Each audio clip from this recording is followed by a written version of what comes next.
Oke, baiklah, berjumpa lagi dengan saya Sandi Fernandes. Saya dosen teknik informatika di Universitas Muhammadiyah Bengkulu. Pada pertemuan kali ini kita akan membahas mata kuliah yaitu dasar pemrograman web. Sebelum kita memasuki materi, saya akan menjelaskan beberapa kaidah-kaidah dalam proses belajar mengajar kita kali ini. Oke, baiklah. Yang pertama, unsur penilaian. Ini sangat penting ya, karena hasil akhir dari mata kuliah kita ini salah satunya adalah penilaian kalian masing-masing individu. Gitu. Yang pertama, unsur penilaian yang saya nilai adalah unsur keaktifan kalian, keaktifan dalam proses belajar mengajar. Yang kedua itu adalah kuis yang langsung saya berikan nanti ketika belajar mengajar. Ketiga yaitu penugasan nanti saya akan memberi tugas ke kalian. Selanjutnya itu ada kehadiran kalian dalam mengikuti prosesi perkuliahan ini. Kemudian ada UTS, ada UAS. Oke ya. Dari bobot masing-masing tersebut, dari yang pertama itu keaktifan, saya memberi bobot 10%, kuis 10%, kehadiran 10%, tugas 20%, UTS 20%, UAS 30%. Oke. Selanjutnya kita masuk ke apa sih kayak gitu, dasar pemrograman web tersebut. Kita tampilkan dulu slide-nya aja ya. Oke, langsung saja cekidot. Oke. Dasar pemrograman web. Kita lanjut. Nah, di sini ada pertanyaan nih. Kenapa kita mempelajari pemrograman web? Mungkin terbesit atau terbenak di pikiran kalian tentang kenapa sih kita mempelajari pemrograman web. Ya, kita tidak terlepas dari kemajuan zaman ya. Kita lihat pada zaman sekarang ini, perusahaan mana sih yang belum memakai teknologi web kayak gitu ya. Jadi kalian setelah nanti mempelajari pemrograman web, diharapkan kalian nanti bisa mengetahui apa itu web, bagaimana pembelajarannya urut dari awal sampai akhir, kemudian hasil yang dihasilkan dari materi ini apa. Oke. Yang penting untuk kalian tangkap ya dari pemrograman web ini adalah ada dua output yang akan kalian dapatkan setelah mempelajari dari materi kita ini. Oke. Yang pertama adalah kita tahu perusahaan pasti membutuhkan tenaga developer pemrograman web. Nah, jadi kalian berpeluang besar untuk mendapatkan pekerjaan itu, terutama di Bengkulu ya. Di Bengkulu banyak sekali PT perusahaan-perusahaan yang telah memakai teknologi web ya. Tinggal kalian pilih nanti. Yang kedua, ya nilai kalian sendiri ya setelah mengikuti materi pemrograman web ini. Maksudnya nilai dari hasil pembelajaran kita. Oke, kita lanjut slide selanjutnya. Nah, kita masuk ke roadmap peta jalan. Maksudnya di sini adalah roadmap dari materi perkuliahan kita dasar pemrograman web ya. Roadmap peta jalan bisa kalian analogikan, kalian simpelkan alur dari awal sampai akhir. Apa tuh materi-materi apa aja, runut ya dari awal sampai akhir yang harus kalian pelajari. Oke, langsung saja kita masuki apa aja itu sih. Awal pertama apa aja sih kita harus pelajari. Oke. Nah, yang pertama itu adalah internet dan teknologi web. Kalian harus tahu apa itu internet dan apa itu teknologi web. Di bawah itu saya telah mengketikkan menuliskan, menaruhkan, pokoknya ada di slide ya. Itu HTTP, www, web browser, dan hosting serta domain. Ya, kalian tahu ya. HTTP itu adalah sebuah jaringan teknologi untuk menghubungkan antar komputer kayak gitu ya. Kemudian www, apa itu sih www? www itu adalah halaman dari website tersebut. Kemudian web browser apa sih? Masa kalian nggak tahu sih? Kalian kan sering browsing tuh. Misalkan kalian pakai Chrome, pakai Mozilla, pakai Opera, terserah ya, tergantung minat kalian masing-masing. Nah, itu disebut web browser. Kemudian ada hosting, ada domain. Hosting itu apa sih? Hosting itu adalah data untuk pengelolaan data dari website kita. Nah, kemudian domain. Apa itu sih domain sih? Kita kan biasa tuh ngetik di URL web browser kita, misalkan google.com, misalkan umb.ac.id, .org, .edu. Nah, .org, .edu.com. Nah, itu adalah namanya domain. Oke, kita lanjut ya. Paham kan? Paham. Oke. Nomor 2. Kita lihat apa aja isinya. Oke. Nah, di sini ada namanya tools atau alat pendukung. Nah, tools atau alat pendukung ini adalah yang perlu kita pelajari. Apa aja sih perangkat-perangkat alat-alat untuk mendukung pembelajaran pemrograman web. Oke. Di sini ada code editor. Code editor ini banyak ya. Ada Sublime, ada Notepad++, ada Visual Studio Code. Nah, di sini saya contoh kita pakai Visual Studio Code. Code editor itu apa sih? Code editor itu adalah tempat kita mengetik kode atau coding kita nanti ya. Oke. Selanjutnya web browser ya. Oke, web browser tadi saya sudah jelaskan, itu berupa Chrome, Mozilla, dan Opera. Oke. Kemudian ada design tool. Design tool ini kita bertujuan untuk mendesain, misalkan kita mau mendesain gambar, foto, kayak gitu, logo. Nah, kita di sini memakai Photoshop. Nah, tidak kalah pentingnya lagi, di sini ada namanya SAMPP. SAMPP ini adalah berguna untuk sebagai server lokal, server lokal untuk menjalankan website kita nanti ya. Di sini bahasa pemrograman yang dipakai adalah PHP dan database-nya MySQL. Oke, kita lanjut ya. Lanjut. Paham kan? Paham. Oke, lanjut. Nomor 3.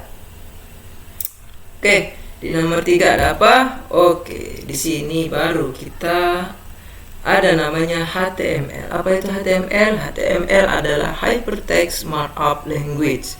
Apa itu Hypertext Markup Language? Adalah kita menuliskan struktur, misalkan kita menuliskan teks hello world,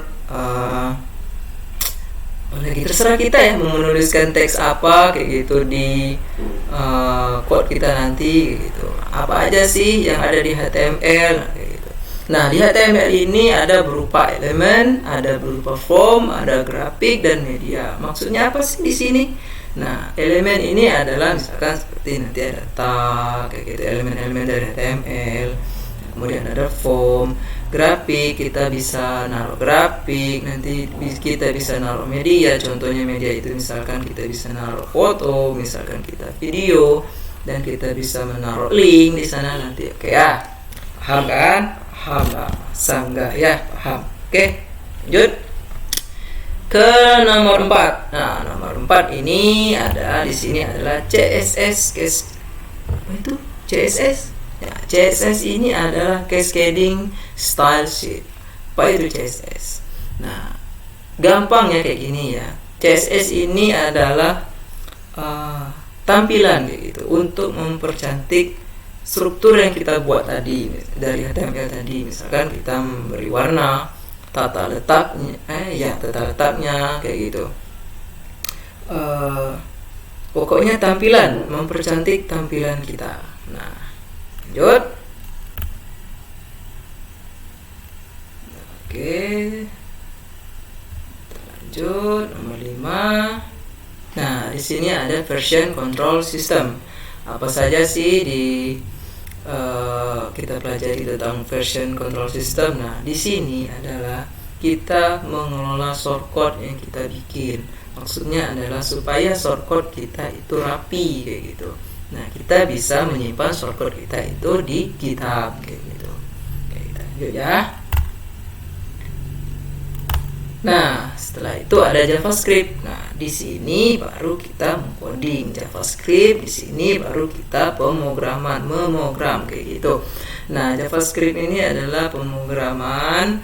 Nah, apa sih hubungan dengan yang tadi HTML, CSS, sekarang JavaScript? Nah, itu adalah ketiga unsur yang saling berkaitan. Nah, kayak gitu. Misalkan tadi HTML untuk menuliskan strukturnya, kemudian CSS untuk tampilannya, dan JavaScript ini adalah sebagai membuat website kita lebih dinamis kayak gitu, interaktif, ada timbal balik antara website dengan si pengguna kayak gitu, mencerdaskan coding kita cerdas lah kayak gitu. Lanjut 7. Oke, di sini ada apa? PHP. Nah, kali ini saya akan memakai dalam pemrograman kita di sini pakai bahasa pemrograman PHP ya. Di sini kita nanti juga coding. Oke, lanjut. 8 ada apa? Ada MySQL. MySQL ini apa? Adalah database. Database ini adalah untuk menyimpan data-data yang akan nanti kita gunakan di website kita. Nah, oke. Dari roadmap dari awal sampai akhir inilah kira-kira materi atau pembelajaran yang harus kalian pelajari runtun dari awal sampai akhir. Oke, lanjut ya.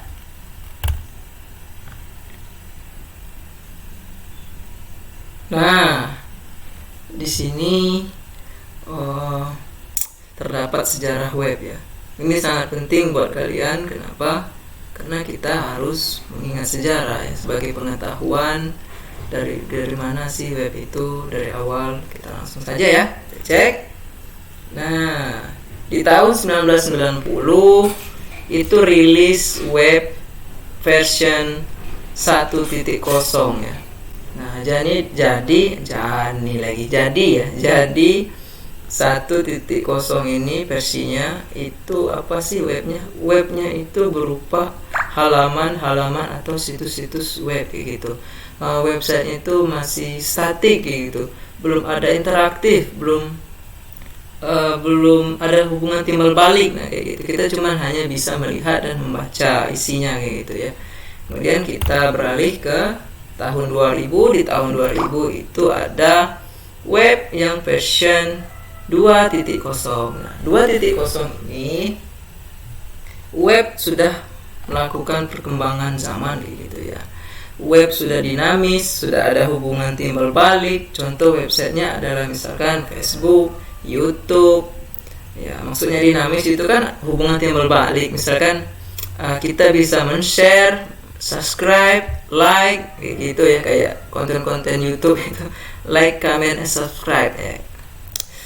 Begitulah web dinamis. Kita lanjut. Nah, di tahun 2010 rilislah versi 3.0, di mana versi 3.0 ini adalah berbicara tentang big data. Kita tahu ya, semakin kita banyak melakukan interaktif dengan sebuah website akan semakin banyak juga informasi yang dia tangkap. Dan informasi yang semakin banyak dia tangkap itu akan menjadi data yang penting gitu. Oke, selanjutnya yaitu kenapa tanda tanya ini ya? Kenapa saya naruh slide di tanda tanya ini ya? Oke, baiklah. Kenapa tanda tanya? Kita lihat di bawahnya. Oke. Nah, sekarang itu adalah masanya web 4.0, di mana sekarang website itu sudah sangat-sangat dinamis dan banyak sekali data yang bisa kita olah, yang bisa web olah dan menjadi informasi-informasi penting buat kita. Misalkan beda ya, Facebook dari zaman pertama kali rilis sampai sekarang, YouTube dari zaman pertama kali rilis sampai sekarang, itu beda. Semakin banyak data, web itu akan semakin berkembang. Selanjutnya kita lanjut, karena masih ada 3 di sana ya, kita lihat. Nah, tanda tanya semua, ya itu masa depan ya, masa depan kita tidak tahu apakah nanti web akan berkembang atau gimana ya, kita tidak tahu ya, masa depan kayak gitu. Selanjutnya ya, oke, kita sekilas ini menjelaskan tak kenal maka tak, ya kalian bisa jawab sendiri ya nanti ya, tergantung versi kalian masing-masing. Kita lihat saja di sini ada siapa. Mana? Ini dia. Di sini ada bapak yang cukup ganteng ya, tapi jadul ya, zaman dulu. Ya, kita lihat siapa namanya. Ya, namanya di sini adalah Tim Berners-Lee. Tim Berners-Lee ini adalah, kita lihat profilnya, penemu dari World Wide Web ya, kayak gitu. Di tahun lahirnya dia itu di tahun lahir 8 Juni 1955. Dan beliau ini ketua dari World Wide Web Consortium atau disingkat W3C ya, yang mengatur perkembangannya. Inilah bapaknya. Nah, di sini ada kelapangan hati. Kita bisa mengambil hikmah dari profil beliau, yaitu adalah salah satu kontribusi terbesar beliau adalah memajukan World Wide Web adalah dengan tidak mempatenkannya ya, saudara-saudara sekalian, sehingga masih dapat digunakan secara bebas atau gratis. Nah, jadi kita sampai sekarang web ini bebas kita gunakan kayak gitu. Ya, terima kasih ya Bapak Tim Berners-Lee. Oke, nah selanjutnya kita masuk ke tahapan baru. Kita masuk ini ke tahapan prakteknya ya. Kita tadi sudah saya jelaskan di sini dari awal kenapa pemrograman web, roadmap alurnya kayak gitu, sejarahnya, terus siapa penemunya. Nah, baru sekarang kita masuk ke praktek. Oke, lanjut ke prakteknya ya. Nah, di sini ada HTML, CSS, JavaScript, dan ini saling bersinggungan, saling membutuhkan. Kita lihat tugasnya kayak aja. HTML membuat struktur halaman dan menyajikan konten. CSS membuat tampilan dari halaman web menjadi bagus. JavaScript membuat web menjadi interaktif dan animasi. Nah, ini contoh code dari HTML itu sendiri. Oke, kita lanjut ke selanjutnya, yaitu pada fase praktek ya. Kita lanjut ke praktek. Oke, sekian, terima kasih.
sudah